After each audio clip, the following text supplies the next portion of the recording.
오늘의 본문은 바리새인과 예수님의 동문서답과 같은 대화로 시작됩니다. 하나님의 나라가 어느 때에 임하냐는 바리새인들의 질문에 하나님의 나라는 너희 안에 있다라고 예수님께서 대답을 하시지요. 다 함께 20절과 21절 말씀을 다시 한번 읽어 보시겠습니다. 바리새인들이 하나님의 나라가 어느 때에 임하냐이까 묻거든 예수께서 대답하여 이르시되 하나님의 나라는 볼 수 있게 임하는 것이 아니요 또 여기 있다 저기 있다고도 못하리니 하나님의 나라는 너희 안에 있느니라. 수많은 무리들과 함께 예수님의 존재에 대해서 의문과 의심을 갖고 바리새인들은 계속해서 예수님을 따라다녔습니다. 그들은 만일 당신이 메시아라면 이스라엘의 정치적 그리고 군사적 회복이 완전히 이루어지는 하나님의 나라가 도대체 언제 임하게 되는 것이냐며 질문을 했던 것입니다.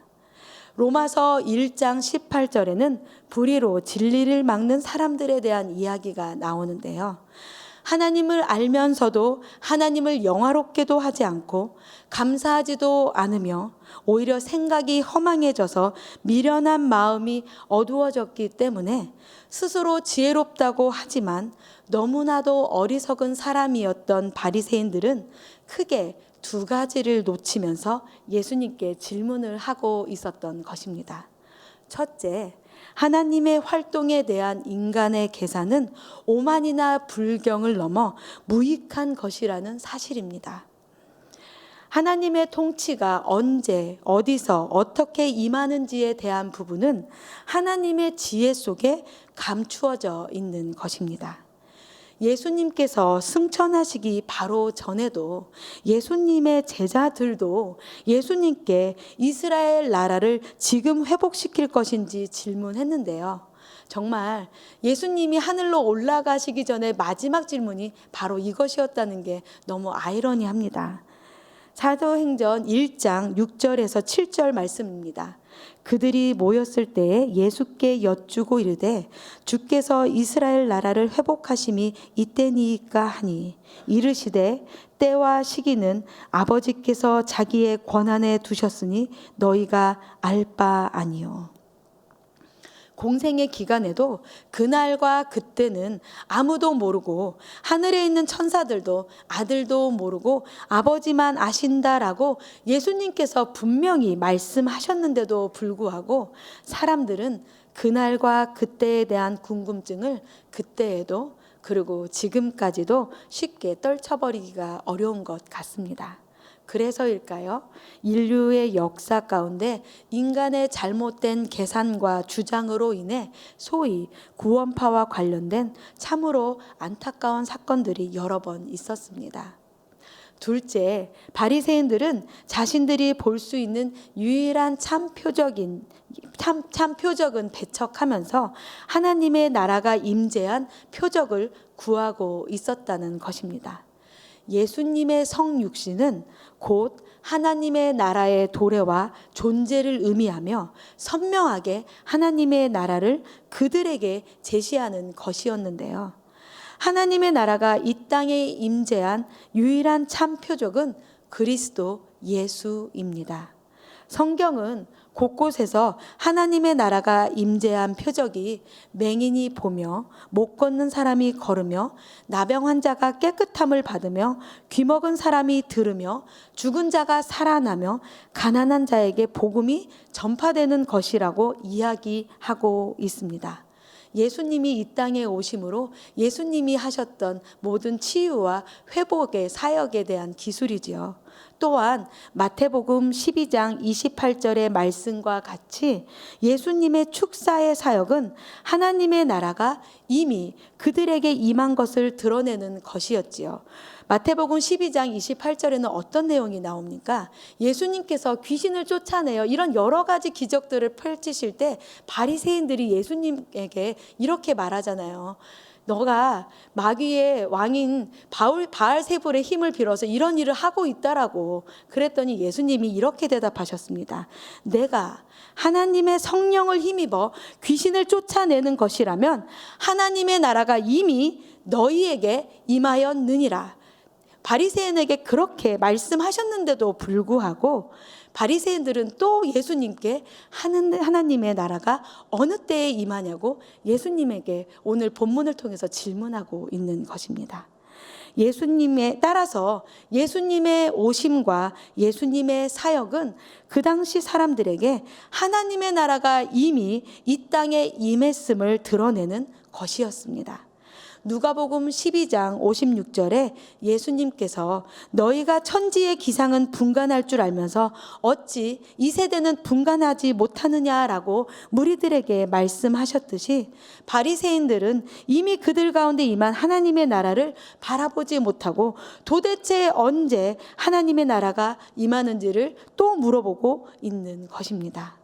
그들이 참 안타깝다고 생각이 들면서도 솔직히 저도 제 자신이 힘들고 어려울 때마다 하나님의 통치하심에 대해, 하나님의 전능하심에 대해, 하나님의 주권에 대해 의심하고 흔들렸던 순간들이 있었기 때문에 스스로 경각심을 갖게 되는 장면인데요. 동문서답과 같은 대화였지만 우문현답과 같이 예수님께서는 바리새인들과 제자들에게 하나님의 나라에 대한 소중한 가르침을 오늘의 본문을 통해 주고 계시는 것입니다. 예수님께서는 바리새인들에게 하나님의 나라가 볼 수 있게 임하는 것이 아니라고 대답하십니다.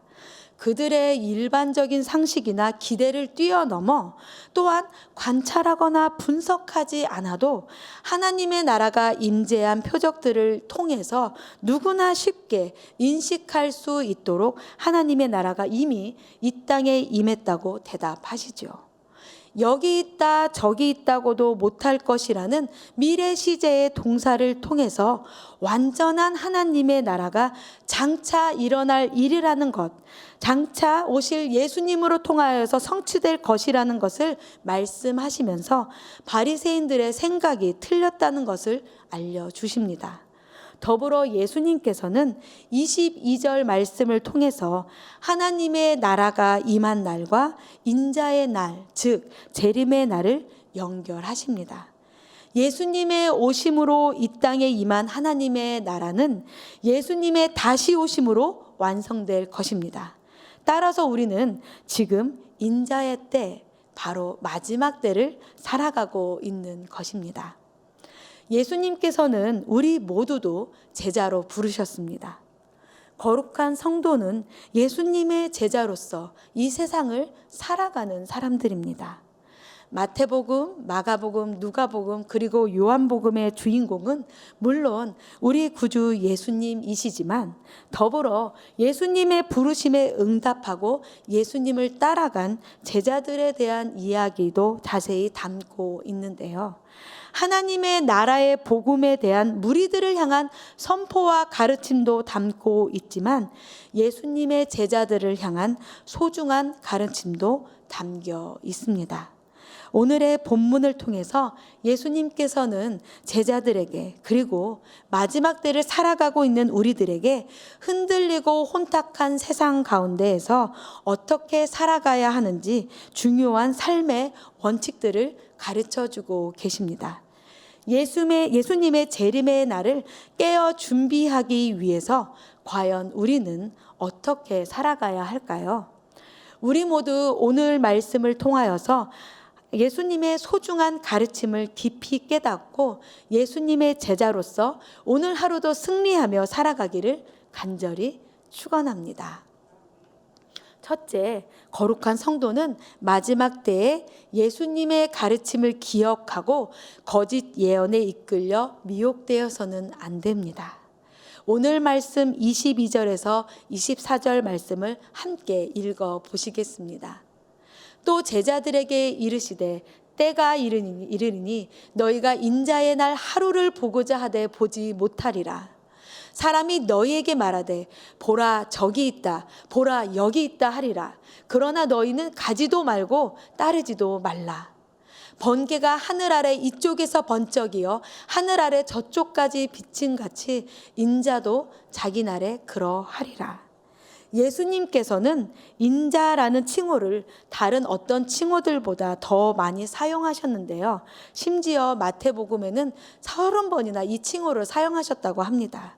이 칭호는 중요한 3가지 의미를 담고 있다고 합니다. 첫째, 예수님의 고난과 겸손에 초점을 맞추고 있고, 둘째, 예수님께서 이 땅에서 가지셨던 권세와 권위를 강조합니다. 마지막으로 다니엘서 7장에 묘사된 인자 같은 자이신 고귀한 왕으로 예수님께서 장차 오실 것을 강조한다고 합니다. 따라서 인자의 날 하루라는 표현은 예수님께서 부활하신 메시아로 영광스럽게 재림하시는 때, 즉 메시아 되신 예수님께서 재림하셔서 통치하시는 날의 시작을 의미하는 것입니다. 그 당시 제자들을 향한 예수님의 가르침을 우리가 보다 명확히 짚어보자면, 제자들이 인자가 나타나는 날, 즉 재림의 날이 도래하는 것을 간절히 갈망하고 원했지만, 예수님께서는 그들은 볼 수 없을 것이라고 22절에 말씀하시지요. 즉 인자의 날이 오기까지는 상당한 기간이 필요하지만 정해진 때에 반드시 그날이 온다는 것을 예수님께서 말씀하신 것입니다. 또한 메시아가 여기 있다, 저기 있다고 거짓 예언들이 넘쳐나겠지만 이러한 미혹에 넘어가서 흔들리지 말라고 예수님께서는 우리들에게 당부하고 계신 것입니다. 왜냐하면 번개가 번쩍일 때 사방에서 볼 수 있듯이 예수님의 재림은 갑자기 그러나 확실하게 이루어질 것이기 때문입니다. 마태복음 24장 30절에서 31절을 통해 예수님께서는 더욱 정확하게 인자의 날에 대해서 제자들에게 설명해 주시는데요. 그때의 인자의 징조가 하늘에서 보이겠고 그때의 땅의 모든 족속들이 통곡하며 그들이 인자가 구름을 타고 능력과 큰 영광으로 오는 것을 보리라. 그가 큰 나팔 소리와 함께 천사들을 보내리니 그들이 그의 택하신 자들을 하늘 이 끝에서 저 끝까지 사방에서 모으리라. 따라서 거룩한 성도인 우리 또한 성경에 기록된 인자의 날에 대한 예수님의 가르침을 잘 배우고 기억하여서 세상의 거짓된 유혹에 흔들리지 말아야 합니다. 둘째, 거룩한 성도는 마지막 때의 시대적 징조를 분별하여 각각 맡은 일을 끝까지 감당해야 합니다. 오늘의 본문을 통해서 예수님께서는 분별하는 데까지만 머무는 것이 아니라 우리에게 주어진 사명을 끝까지 감당하라는 말씀까지 하고 계신 것입니다. 오늘 말씀 26절에서 29절 말씀입니다. 노아의 때가 된 것과 같이 인자의 때에도 그러하리라. 노아가 방주에 들어가던 날까지 사람들이 먹고 마시고 장가들고 시집가더니 홍수가 나서 그들을 다 멸망시켰으며 또 롯의 때와 같으리니 사람들이 먹고 마시고 사고 팔고 심고 집을 짓더니 롯이 소돔에서 나가던 날에 하늘로부터 불과 유황이 비오듯 하여 그들을 멸망시켰느니라. 우선 한 가지 명확하게 하고 싶은 단어들이 있는데요. 한번 여러분 밑줄을 그어 보시겠어요? 22절의 때 그리고 날, 또 26절의 노아의 때, 인자의 때, 28절의 롯의 때, 이 단어들의 원어는 복수형으로 쓰여 있고 어떤 일정 기간을 의미한다라는 것입니다. 오늘 한번 본문을 다시 읽으실 때 이 밑줄 친 단어들을 유심히 보시길 바랍니다. 이거는 어떤 일정 기간을 나타낸다는 것입니다. 이번에는 한번 동그라미를 그려 보시겠어요? 24절의 날, 그리고 29절의 날, 그리고 30절의 날이라는 단어인데요. 이 단어들의 원어는 단수형으로 쓰여 있고 그 하루, 그 날, 그 순간을 의미하는 것입니다. 이것들을 생각하면서 본문을 자세히 읽다 보면 우리가 이 재림의 때에 대해서, 마지막 때에 대해서, 인자의 날에 대해서 더 명확히 구별하면서 본문을 이해할 수가 있습니다. 노아는 사람들의 비난과 놀림을 당하면서 120년 동안 방주를 지었습니다. 노아의 식구 8명이 방주에 들어가고 하나님께서 노아에게 명령하신 대로 짐승들이 방주에 들어가고 난 후 방주의 문이 닫히고 굵은 빗방울이 떨어지기 시작한 날이 드디어 도래했습니다. 120년이라는 긴 시간 동안 모두가 볼 수 있는 아모리산 위에 방주가 지어지고 점점 방주의 형태가 분명해지고 동물들이 하나둘 방주로 들어가는 것까지 바라보면서도 그 당시 사람들은 먹고 마시고 장가들고 시집을 갔습니다.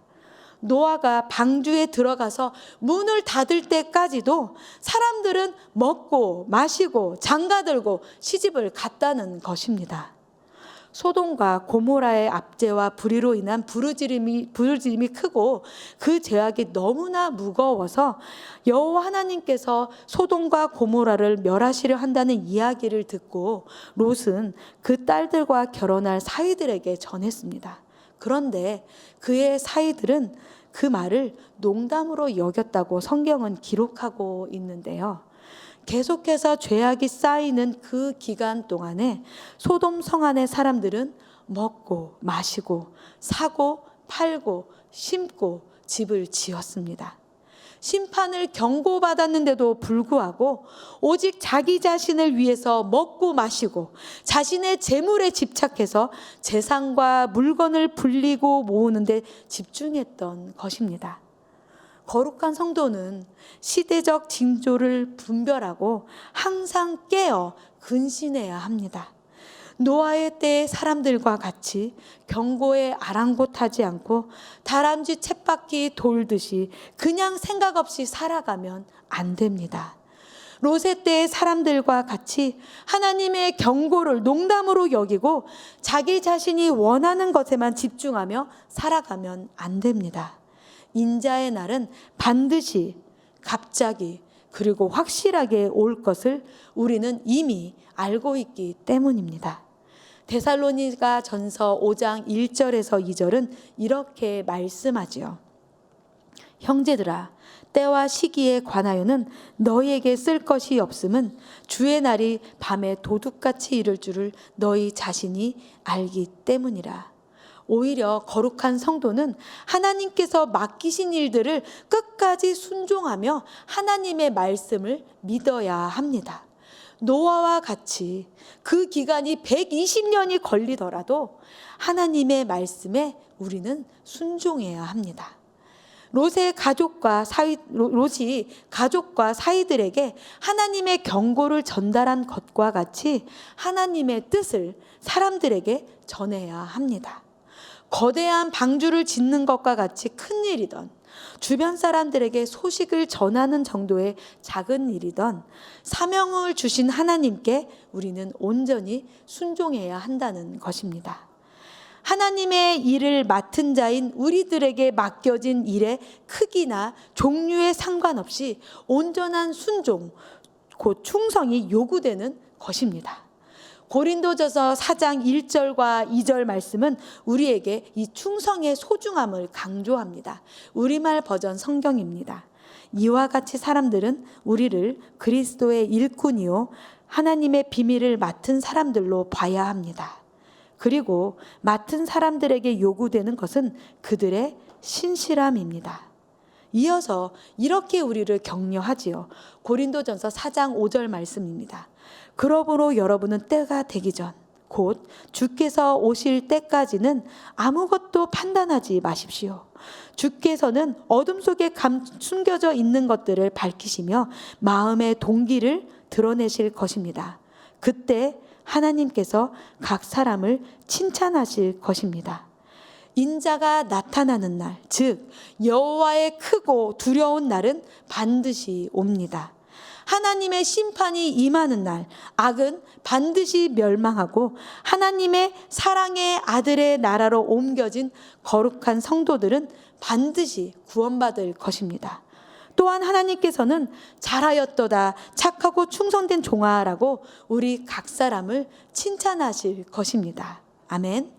마지막으로 거룩한 성도는 예수님의 고난에 동참하며 날마다 예수님을 따라가야 합니다.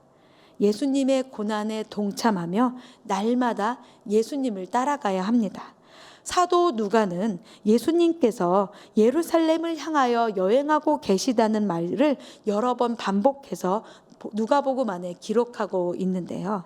성경학자들의 말대로 예수님께서 공생의 기간 동안 예루살렘을 3번이나 올라가셨기 때문이라며 그냥 쉽게 생각하고 지나갈 수도 있었습니다. 그런데 말씀을 여러 번 묵상하면서 마지막 때에 대한 중요한 가르침 중간에 마치 억지로 끼워 넣은 듯한, 아니 제자들에게 잊지 말라고 강조하는 듯한 25절 말씀을 바라보면서 예수님의 제자로서 가장 중요한 삶의 모습을 다시 한번 생각하게 되었습니다.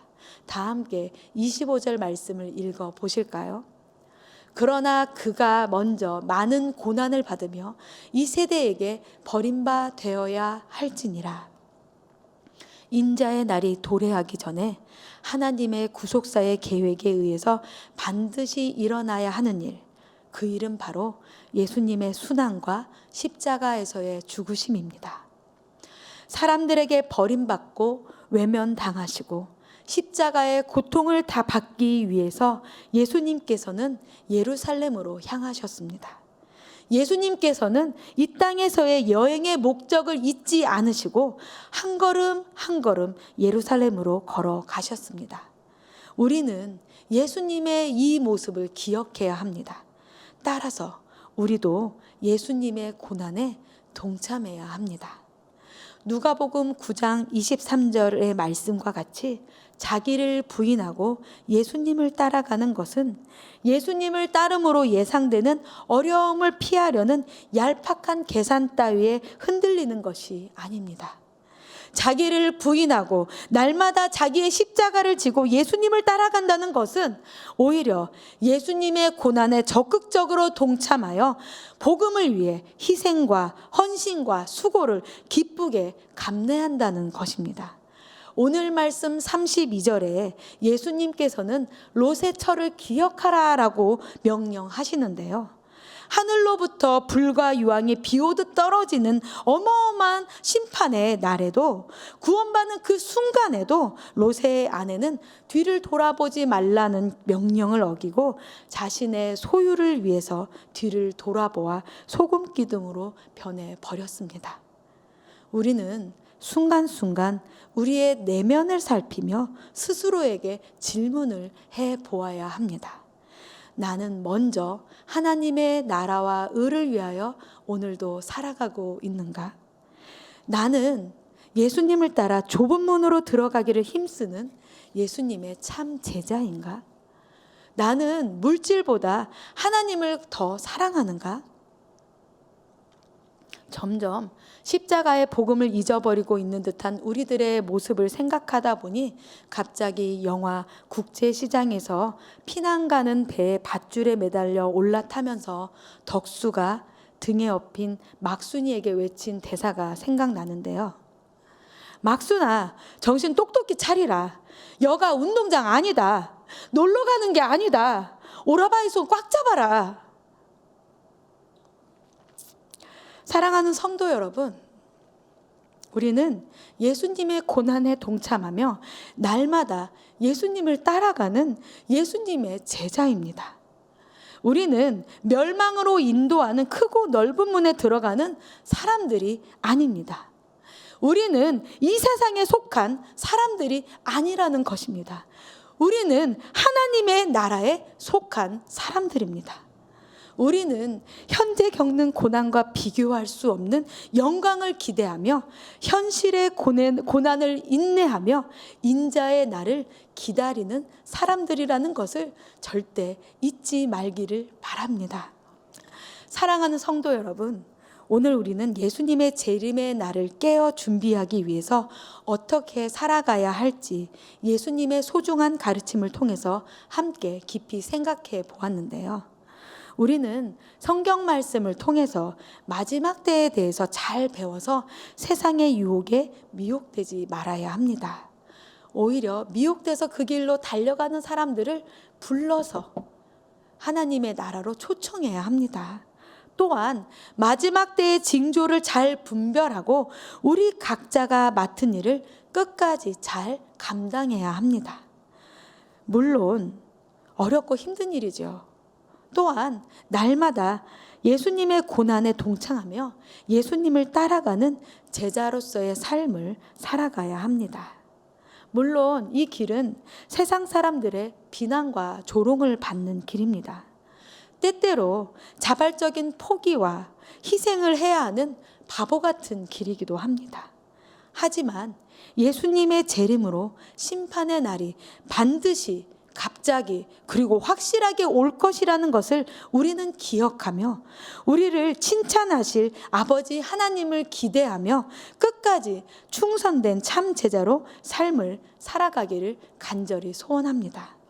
영화 국제시장의 마지막 장면을 보면서 저는 6.25 전쟁 후 어떻게든 평범하게 살아내고자 몸부림쳤던 극중 덕수의 삶이 쭉 머릿속을 지나쳤습니다. 마지막 장면에 보면 덕수가 할아버지가 돼서 방 안에서 혼자 독백을 하는 장면이 나오는데요. 그런데 이상하게도 그 독백을 하는 장면을 바라보는데 마지막 날 제가 아버지 하나님 앞에 서게 될 때가 상상이 되어서 저는 엉엉 울 수밖에 없었습니다. 할아버지가 된 덕수가 사진 속에 있는 아버지에게 한 대사 여러분 기억나십니까? 아버지, 내 약속 잘 지켰지? 덕순이도 찾았고 해. 이만하면 내 잘 살았지? 근데 내 진짜 힘들었거든요. 우리를 가장 잘 아시는 사랑의 아버지 하나님께서 마지막 날에 우리에게 구원을 허락하시고 칭찬도 해주시고 그리고 우리에게 위로도 해주실 것이라는 소망이 저는 생기더라고요. 로마서 15장 13절은 이렇게 우리에게 말씀하십니다. 소망의 하나님이 모든 기쁨과 평강을 믿음 안에서 너희에게 충만하게 하사 성령의 능력으로 소망이 넘치게 하시기를 원하노라. 아멘. 소망의 하나님으로 인하여 오늘 하루도 기쁨과 평강이 여러분의 삶 가운데 충만하시기를 축원합니다. 그래서 이미 이 땅에 임한 하나님의 나라를 누리고 나누고 확장시키는 오늘 하루가 되시길, 더더욱 하나님의 말씀에 순종하여 하나님과 동행하는 오늘 하루가 되시길 간절히 축원하며 한 분 한 분 축원합니다. 다 함께 기도하시겠습니다. 소망의 하나님 아버지, 오늘 아침에도 우리를 깨워주시고 하나님께 예배하며 기도함으로 하루를 시작하게 하시니 참으로 감사드립니다. 흑암의 권세에서 우리를 건져내사 하나님의 사랑의 아들의 나라로 우리를 옮겨주시고 하나님의 나라 안에서 살아가며 다시 오실 우리 구주 예수님을 고대하게 하시니 참으로 감사드립니다. 예수님의 가르침을 통하여서 마지막 때를 살아가는 우리가 삶의 지혜를 얻고 어떻게 살아갈지 오늘 결단하게 하시니 참으로 감사드립니다. 악하고 더러운 세상 가운데 하나님의 말씀을 더욱 잘 기억하게 하시고 온전한 순종으로 하나님의 말씀을 따르게 하사 우리에게 맡기신 사명을 끝까지 잘 감당할 수 있는 지혜와 용기를 우리에게 충만하게 부어 주시옵소서. 예수님의 고난에 적극적으로 동참하며 날마다 예수님을 기쁘게 따라가는 우리가 될 수 있도록 인도하여 주시옵소서. 전 세계 팬데믹 상황을 하루속히 종결시켜 주시고 경제적으로나 사회적으로 고립되고 소외된 사람들을 기억하여 주사 도움의 손길을 허락하여 주시고 육신의 연약함으로 주님만 의지하는 모든 성도님들을 위로하여 주사 하루속히 온전하게 회복시켜 주시옵소서. 전쟁 중인 우크라이나를 기억하여 주사 소중한 생명을 주님께서 지켜주시고 분쟁과 다툼이 하나님의 뜻 안에서 잘 해결되도록 주님 큰 은혜를 부어 주시옵소서.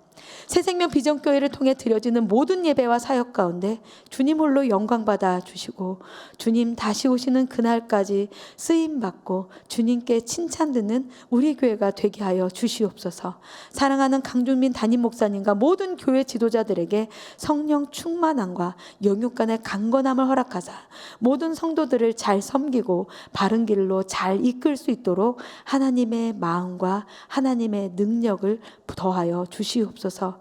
진행되고 있는 드림랜드 공사가 안전하게 마무리되게 하여 주시고 더욱 모이기에 힘쓰며 믿음을 다음 세대에게 계승하는 은혜를 우리 교회에 부어 주시옵소서. 특별히 독일을 섬기시는 서명호, 윤보영 선교사님을 위해서 기도드립니다. 슈바인프루츠 세계 선교교회가 말씀 안에서 든든히 세워지고 부흥하게 하여 주시옵소서.